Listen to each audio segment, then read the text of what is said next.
15장 친구 여러분, 여러분과 함께 마지막으로 메시지를 점검해 보겠습니다. 이 메시지는 내가 선포하고 여러분이 자기 것으로 삼은 것입니다. 여러분은 이 메시지 위에 서 있고 이 메시지로 인해 여러분의 삶은 구원을 받았습니다. 나는 여러분의 믿음이 일시적인 것이 아니라 진실한 것이며 여러분이 영원토록 이 믿음 안에 있으면서 이 믿음을 굳게 붙잡으리라고 생각합니다. 내가 가장 먼저 한 일은 내 앞에 아주 강력하게 제시된 다음 사실을 여러분 앞에 제시하는 것이었습니다. 성경에 기록된 대로 메시아께서 우리 죄를 위해 죽으시고 무덤에 묻히시고 사흘째 되는 날에 다시 살아나셔서 베드로에게 생생히 나타나시고 가장 가까운 제자들에게 나타나셨습니다. 그 후에 그분께서는 한 번에 500명이 넘는 제자들에게 나타나셨는데 그들 가운데 몇 사람은 세상을 떠났지만 대부분은 지금도 우리 곁에 살아 있습니다. 또한 그분께서 자기를 대변하도록 세우신 야고보와 나머지 사도들에게 나타나셨습니다. 그러고는 마지막으로 나에게도 생생히 나타나셨습니다. 내가 맨 나중이 된 것은 합당한 일이었습니다. 여러분도 알다시피 나는 사도들의 반열에 포함될 자격이 없는 사람입니다. 내가 하나님의 교회를 없애버리는 일에 혈안이 되어 젊은 시절 대부분을 허비했기 때문입니다. 그러나 하나님께서는 너무나 은혜로우시고 한없이 너그러우셨습니다. 그래서 오늘의 내가 있게 된 것입니다. 나는 그분의 은혜를 헛되게 하지 않을 것입니다. 내가 다른 어느 누구보다 더 많은 일을 하려고 애쓰지 않았습니까?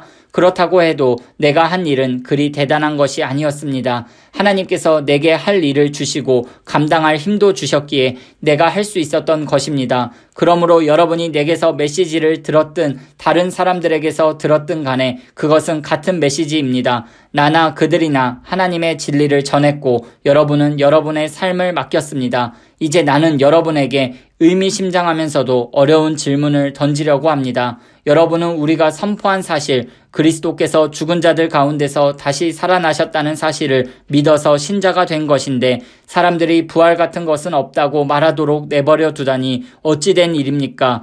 부활이 없다면 그리스도께서 살아나는 일도 없었을 것입니다. 그리스도의 부활이 없다면 우리가 여러분에게 전한 모든 것은 교묘한 속임수가 되고 여러분이 목숨을 걸고 붙잡은 모든 것도 교묘한 속임수가 되고 말 것입니다.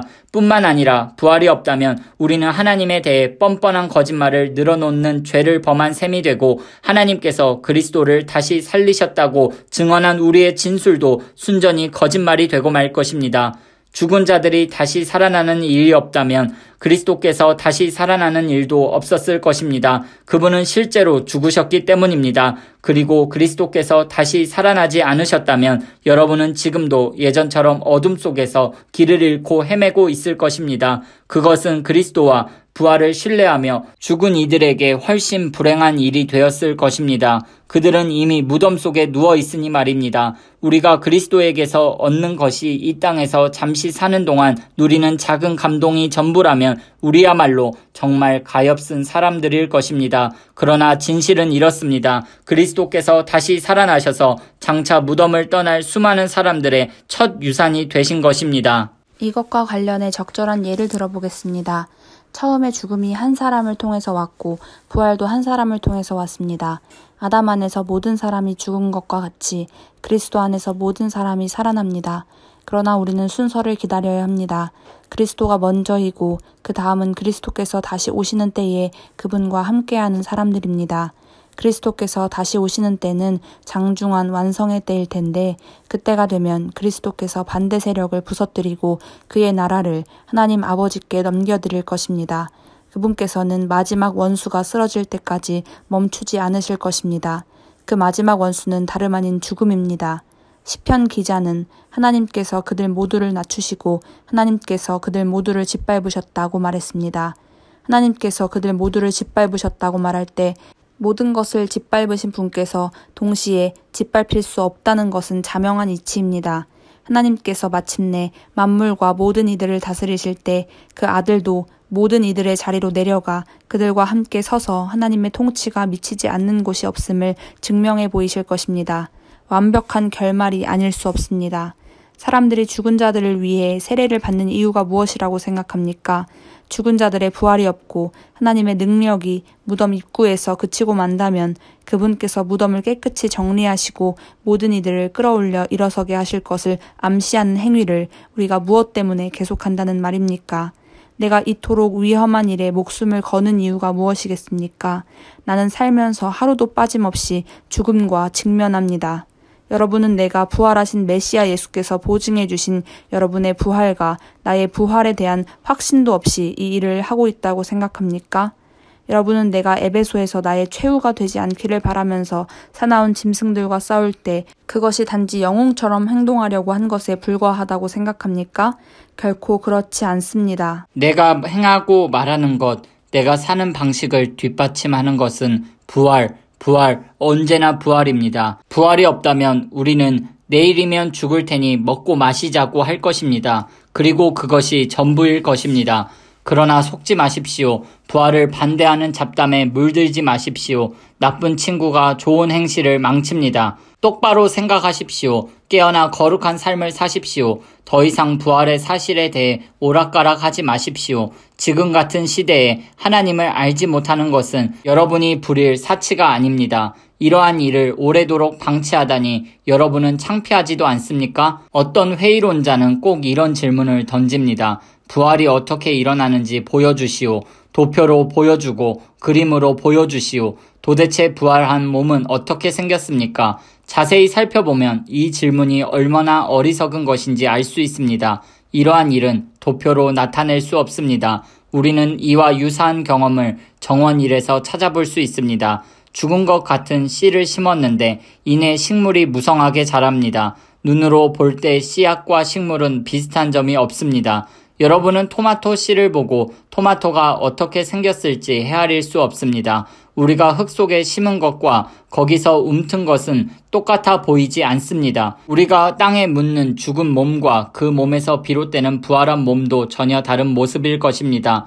몸의 종류도 놀랄 만큼 다양하다는 것에 주목해 보십시오. 씨앗의 종류가 여러 가지이듯이 몸의 종류도 여러 가지입니다. 사람의 몸도 있고 동물의 몸도 있고 새의 몸도 있고 물고기의 몸도 있습니다. 저마다 독특한 형태의 몸을 가지고 있습니다. 땅에 있는 다양한 몸뿐만 아니라 하늘에 있는 해와 달과 별들과 같은 다양한 천체들도 그 아름다움과 밝기가 각기 다르고 다양합니다. 그것을 보는 것만으로도 부활의 영광이 얼마나 다양한지를 어렴풋하게나마 알 수 있습니다. 우리는 부활 이전의 씨를 보고 있을 따름입니다. 그러니 부활이라는 식물이 어떤 모습일지 누가 상상할 수 있겠습니까? 죽은 것 같은 씨를 심었는데 살아있는 식물을 거둡니다. 이 이미지는 기껏해야 밑그림 정도에 불과하지만 부활한 몸의 비밀에 접근하는 데 도움이 될 것입니다.